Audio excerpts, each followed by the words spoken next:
படத்துக்குலாம் எந்த படத்துக்குமே சென்சார்ல பிரச்சனையே இல்ல. இந்த படத்துக்கு கூட சொன்னீங்க ஒரு அண்ணே, டயலாக் வந்து கிளியர் நான் ஆயிடுச்சுன்னு. தானே சென்சாரோட பிராண்ட் அம்பாசிடர்ண்ணே. ஜிப்சின்னு ஒரு படம் நடிச்சேண்ணே. ஜிப்சில 48 கட்டுண்ணே. லாஸ்ட்டா எனக்கு தானே ஃபர்ஸ்ட்டு செஞ்சாங்க. என்னண்ணே இப்படி கேட்டீங்க? 48 கட்டுனேன். படம் பிளாக் அண்ட் ஒயிட்லலாம் ஓடுச்சுண்ணே. ஸோ அப்போ கரெக்ட்டா சென்சார் முடிஞ்சு கஷ்டம். அதெல்லாம் தாண்டி உள்ள வரோம் கொரோனா வைரஸ். 2 சியும் எங்களுக்கு ரொம்ப கஷ்டமா இருக்குதுண்ணே.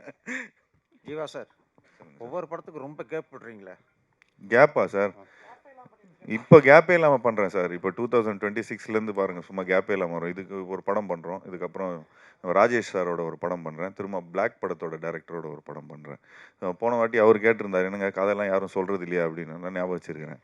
ஸோ அது வந்து போய் கரெக்ட்டா போயிட்டு ஒரு 4 பேர்கிட்ட கரெக்ட்டா கதை கேட்டு இப்போ முறையா பண்றோம். அண்ட் அது இல்லாம கொஞ்சம் பட்ஜெட்ஸ் அப்படி இப்படின்லாம் இருக்குதுண்ணே. ஸோ எல்லாருமே அதுக்கு அந்த பட்ஜெட்ஸ்க்கு ஏத்த மாதிரி எல்லாருக்கும் கை கடக்கமா எல்லாருக்கும் பண்ற மாதிரி நான்